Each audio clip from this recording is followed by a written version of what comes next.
Views expressed on this program are not necessarily those of Blue Ridge PBS, the Virginia Department of Education, or the Virginia Society for Technology in Education. I'm Tom Landon. We recently traveled to Louisa County to talk about how one small school division is successfully rolling artificial intelligence tools out to teachers and students. But when we got there, we realized it's about a lot more than that. Superintendent Doug Straley and Director of CTE STEAM and Innovation, Kenny Bouwens, shared how the division has created an environment where administrators, teachers, staff, students, and community members work collaboratively to create a framework for innovation, which helps ensure the success of any new initiative, including incorporating AI in the classroom. Blue Ridge PBS, in partnership with the Virginia Department of Education and in collaboration with VISTI, the Virginia Society for Technology in Education, is talking to leading educators about what gets them energized and how technology is being used to inspire student engagement. This is Activated Learning. When you put a tool like AI in the hands of a highly functioning, qualified teacher, the sky's the limit on what they can do with it, especially if they have the training, the resources to do it. I mean, it's amazing. I'm not going to present you with something today that's going to actually add to your list, but it's going to save you time. And I think that's been a big selling point, and I think folks have really bought into that, and because it's true. It's so true. Well, I'm so happy to be here at Louisa County High School. I'm so glad that Doug Straley and Kenny Bouwens have both joined me to talk about some of the exciting things that are happening here. But before we start, I'd just like to kind of find out a little bit about where we are. So, Doug, I'm going to ask you about how do you describe Louisa County Public Schools? Well, we describe ourselves as Team LCPS because it's all of us, our students, our staff, our entire community. Working together to build the best school division possible. And this community of 40,000 people make up Team LCPS, and we really truly try to live that motto every day as community. And I think it's really helped us move our school division forward over the last several years, and we're proud of what we do here. And you've got about 5,000 students, is that right? Yes, sir. Just over 5,000, 5,100 students here in Louisa County Public Schools, and so proud and blessed to serve here, as I was a student here in this school division, and have been blessed to come back and serve. This is my 30th year as an employee here as well. So I always tell everybody this is my 43rd year with Louisa County Public Schools, 13 as a student, 30 and now as an employee, and just really blessed to serve here. And Kenny, tell me, like, where are we? This is quite a room. Yeah, so we are in our Impact Studio. So this room launched this year. We renovated it over the summer. It was an exciting project between myself, the high school librarian, the tech coach, to really bring technology to all of our students. We have a very robust CTE program here in Louisa, so we have options for our students for whatever they want to learn, but for whatever reason, they may not have been able to get into this class or that class, and our general education teachers might not have access to that cutting-edge technology. So we said, hey, let's build a space that everybody can access and do some really amazing things with our teachers and students. And one of the things I did notice, first of all, it's a beautiful school, rebuilt after the earthquake that was such a tragedy here in this area. So much of what you do this is not a fancy room that you bought from a catalog. You've really taken the time to assemble it to your needs, right? Yeah, and I have to give all the credit to that to Mr. Straley. Working in Louisa County Public Schools for the last year has been like working on a rocket ship. So everything I thought I would do in a career, I've done in 8 years and more. And that's really because of his drive and his, to say, think outside the box, take risks, don't be afraid to try it. And it's been like that since day one. And I think I have really grown in a person in the ability to take risks in that way, because when I started, I probably wasn't that guy. But he's really empowered me to do that over the years, and it's been great. And like you said, we get really hands-on, and we're able to do a lot more because we save a ton of money, and we do that internally. Again, I said we have really robust CTE programs, which means we have access to a lot of awesome cutting-edge equipment. And when you leverage the equipment, the instructors, the students, all their skills and abilities with vision and direction, I mean, you can make some awesome things happen. I do want to note that one of the reasons we're here is that you guys are both quite decorated. And Doug, you're the 2024 Superintendent of the Year for the state, and Kenny, you're two-time winner of the VDOE CTE Excellence Award, among other things. And I think it's because that of this sort of homegrown hometown pride that you've got going on here. And you mentioned Team LCPS a minute ago, and I know that's been, when I read about you online, that gets mentioned a lot. Maybe go into a little more detail about how the whole community is really valued here at the schools. Yeah, and one of the things we always say is we want to get out there and lead the way, and we want our students to be able to leave us and get out there and lead the way, and to be able to have that vision really inspires you and pushes you to get better every day, and to make sure that we're out in front so our students can do that. And when you see that, it really takes your entire community to rally around you to do that. And we try to engage our community in so many different ways through all of our programs to really make sure that we're out in the community doing things to bring our community into us as well through our programs. And when I say we, meaning our students are out there in the community, whether it's through a CTE program such as cosmetology, working at the nursing home, cutting hair, or is it our nurses going out and being engaged in a medical facility within our community, or is it the automotive shop that opens up their doors and community members bring their cars in to be fixed and have an oil change at a minimal price, or is it our culinary team who's going out into the community catering events? The list goes on and on and on, and that's so important for me, someone who grew up in this community and takes such pride in a place that took care of me growing up. I want to make sure that we're providing that opportunity back for the students that are here, and then giving back to this community that has given so much to the public school system here in Louisa. So this is an instructional technology podcast, although we talk to all kinds of people. I'll go right back to you again, Doug, because you've seen changes in this school division since you were a child. What was sort of your growth and evolution when it comes to thinking about technology that helps learning? Well, it really means we want to challenge every student to reach their maximum potential, and that looks different for every child. And with that being said, we have to really embrace instructional technology. We need to embrace what comes with that, and how it is changing on a daily basis, and make sure we're on top of that. We are certainly working to make sure that's happening. Now, I will tell you, as AI has entered the force of all of that, trying to say you're out in front of AI is not a statement you can make, but to say you're trying to leverage AI to work to really push what you're doing within your school division is something we can say, and something that we're really trying to really get out in front of, to make sure we're leveraging our students to reach their maximum potential, to get out there and lead the way. And I do want to talk about AI. That's one of the reasons I'm here, even though you have all these other cool things going on. You guys have kind of been out ahead of it. Kenny, I looked at some things online that had you talking about it more than 3 years ago, when I think that's early for a lot of school divisions. When you first heard about artificial intelligence or started seeing it, how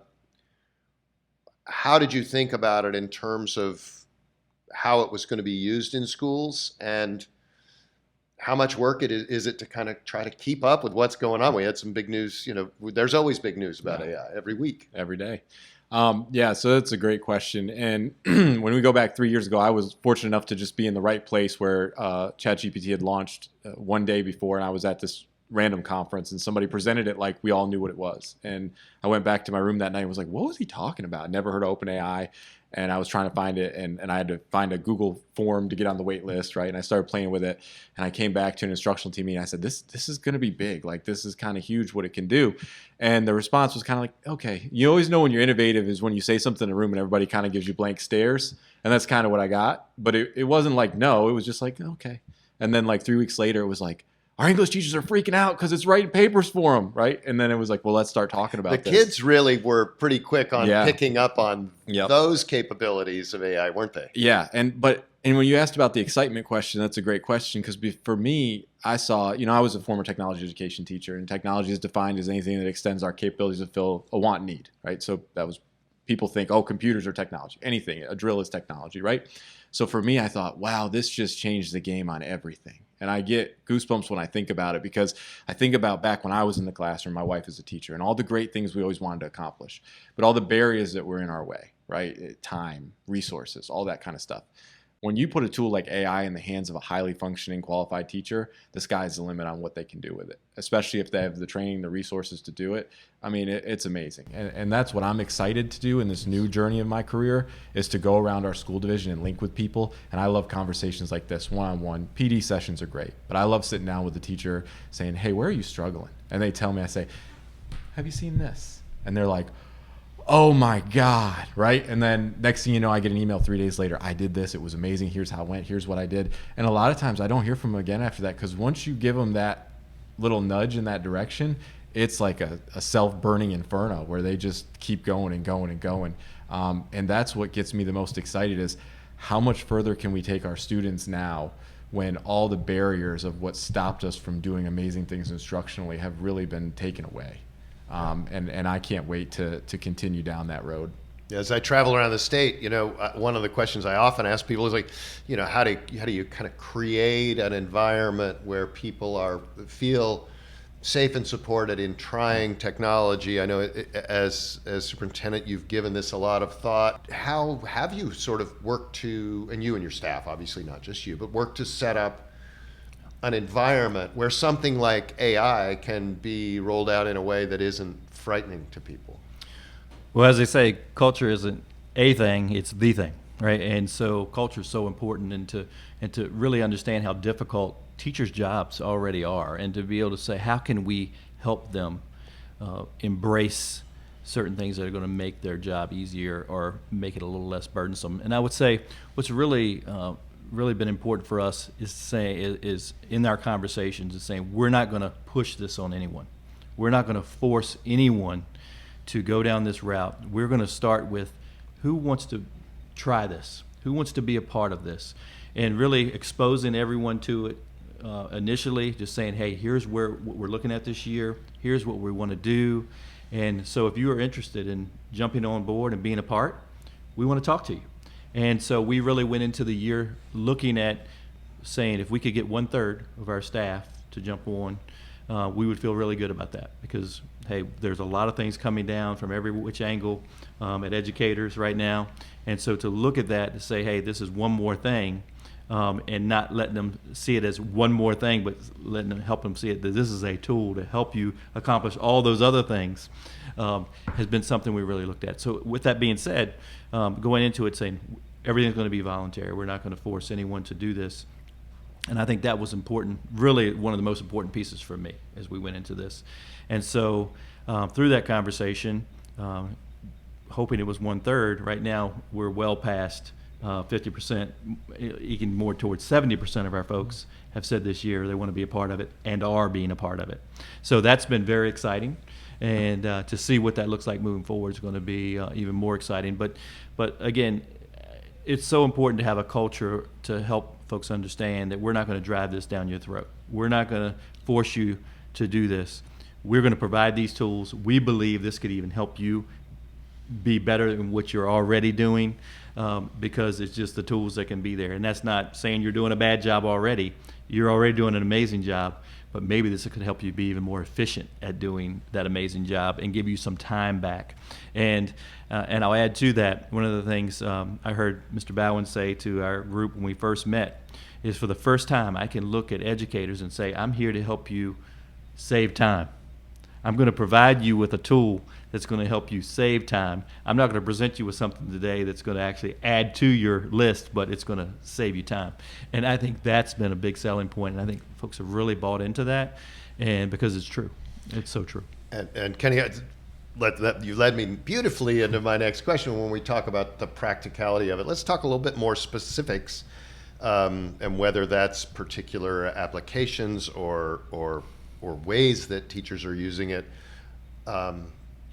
You know, someone who is watching this who hasn't tried it yet, can you give me a couple uses of AI, maybe even whether you give me a specific application or not? Yeah. It's great if you do, but if you don't, that's fine. But Sure. where are, for kind of new adopters, what's the process look like? Where do they start? Yep. So what I tell our teachers is, when it comes to you using AI to help yourself do your job better, as long as you're using it safely, you're being aware of, data privacy concerns, the sky's the limit on whatever you want to use. So whether that's ChatGPT, Claude, Gemini. Okay, you know, Claude and Gemini. I know ChatGPT. Sure. So Gemini would be Google's version of ChatGPT. Everyone's certainly out there. It's a competitive market. Everyone's kind of race to the top who can develop the best model. Claude is, again, a standalone. So very similar to ChatGPT, that large language learning model where you type in, you ask a question, you get a set of instructions, you get a response back, right? So our teachers will use large language models like that for helping them as simple as write an email or writing a class letter. Right? When you think about how much time you might spend sending an email to a parent, maybe this parent's upset with you for whatever reason. Okay, you're gonna really go over that email 5 times. Did I get every typo? Did I get this? Did I get that? Now you can really write that email out, put it into a ChatGPT, and within a matter of seconds have a pretty polished response. It's still your language, still what you said, but a very, you don't have to worry about it as much. So you just cut your time down in half. It's time you can spend somewhere else. Building out presentations, building out lesson plans, right? These are all that, what I say, like that low-hanging fruit. Now you start getting into, let's say, image generation. So video generation, wow, right? I want to explain to my students what it was like to see Abraham Lincoln give the Gettysburg Address. I could go on, Sora or one of these other video generators, generate that video, put some language to it, and give them an experience they would have never seen before. I can create content for them, right? Tailored specifically for them. Creating stories. So say I have 10 students in my class, they all have different interests, but I want them to learn certain vocabulary words, I want them to learn certain content. So I make, Doug a story about football because he loves football. Kenny hates sports. Kenny does hate sports, by the way. So I make Kenny a story about cars because he thinks cars are awesome, right? So you can start really tailoring your instruction, and it didn't take you any more time than it would have taken you to do just one story for Doug, because in a matter of 2 minutes, you have 20 stories.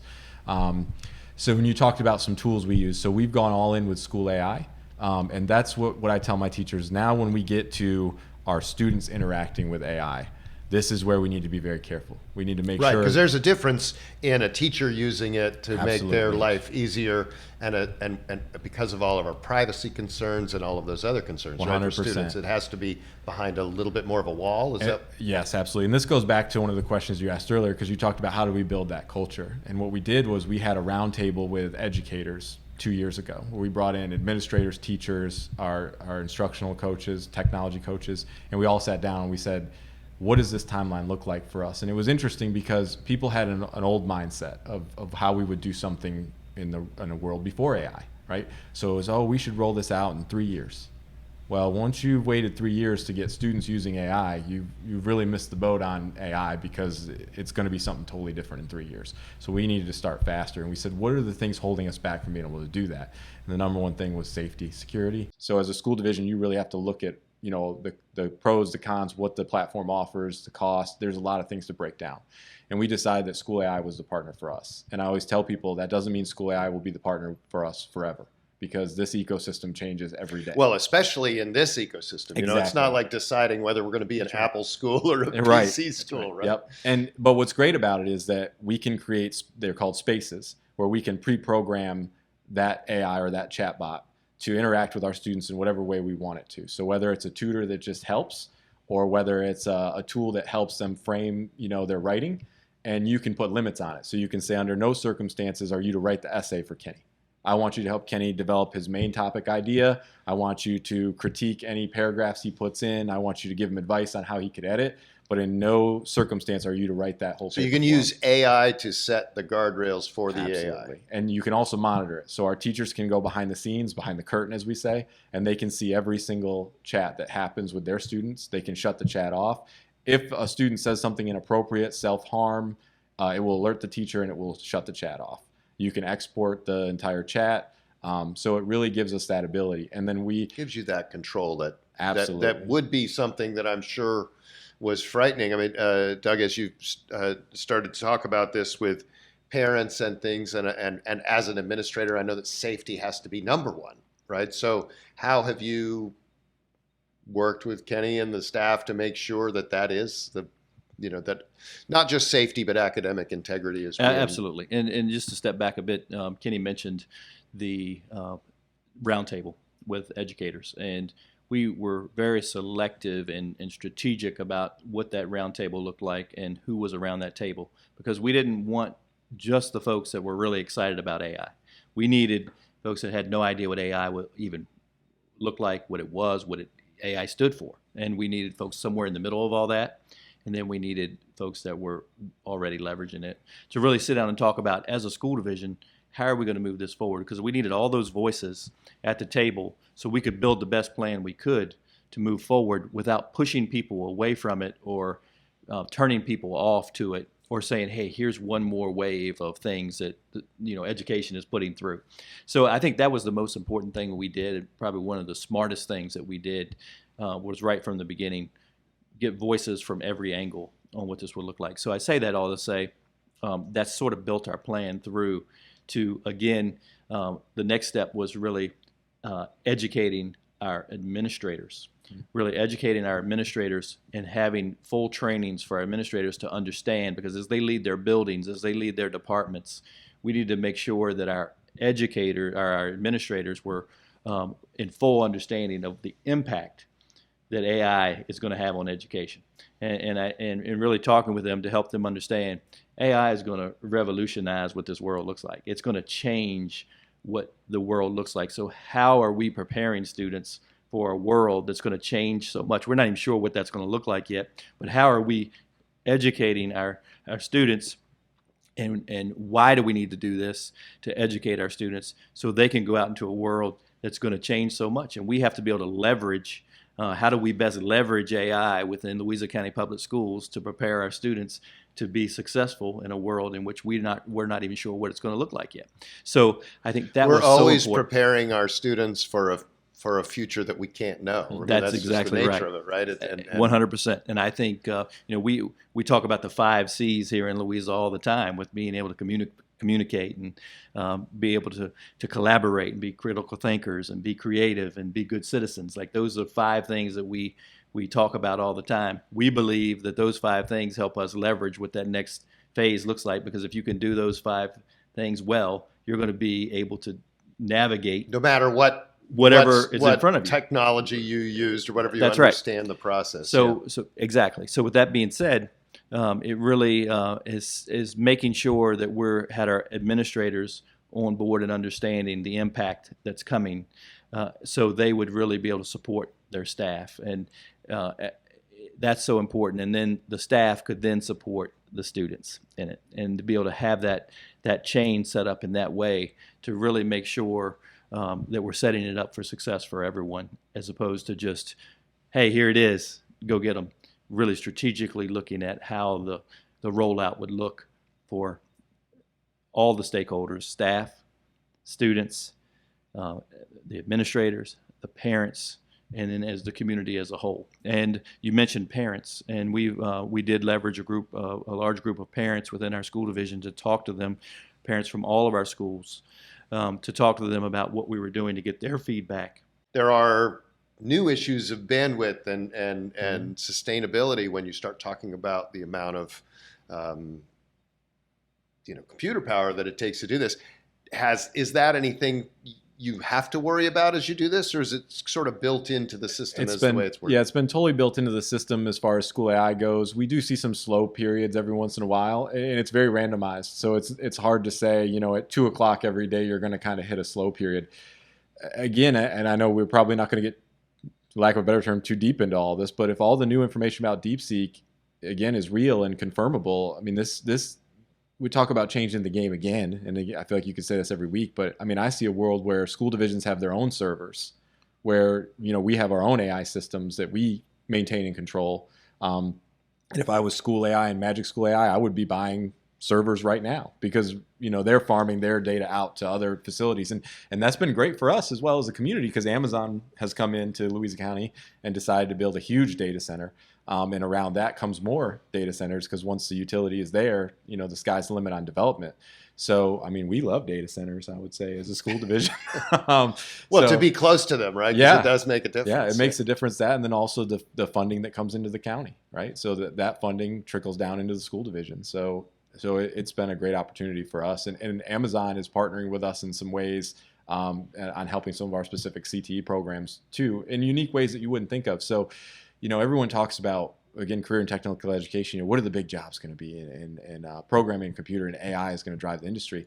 A lot of people aren't thinking about the electricians, the plumbers, the HVAC. When you talk about AI, you're talking about massive amounts of electricity and massive amounts of water to cool all those facilities, right? So you have the trades that are really big into this, and you're looking at construction projects in Louisa that are spanned out for the next 10 years over the AWS I'm systems. sure in a place like Louisa, the arrival of some of these data facilities, it's probably an industrial growth that hasn't been seen here since the early factories that might have been in some of your communities here, right? Yeah, and we have North Anna Power Plant within our community Right. that's on Lake Anna as well. But this is a big deal for our community, bringing in the data centers and looking at what that's going to look like. And I know our community leaders have really done a good job of really looking at what that's going to look like and what that's going to entail, with whether it's electricity or whether it's the water that they're going to need to cool, or what that looks like. So we're excited to see what that builds out, and certainly it's going to be beneficial, I think, to our school division and maybe the resources that are available as we move forward through this ever-changing world. In terms of others in the educational world in Virginia and beyond, Kenny, advice for people who are maybe not quite as far along on their journey of implementing AI in the schools, what would you say to them? I think that the best advice I can give is start by talking to your stakeholders, as we really laid out in a lot of this conversation. Have that round table and get people's feedback and opinion on where you go next. And then, develop your policies. And I think that's a big one where people can really get stuck for a long time. And what I always tell people is, well, what if they cheat using AI, or what if they make fake videos of people doing things they're not supposed to do? We've had all those problems for decades. There's always been plagiarism. There's always been deep fakes, for lack of a better term, right? You treat it the same way.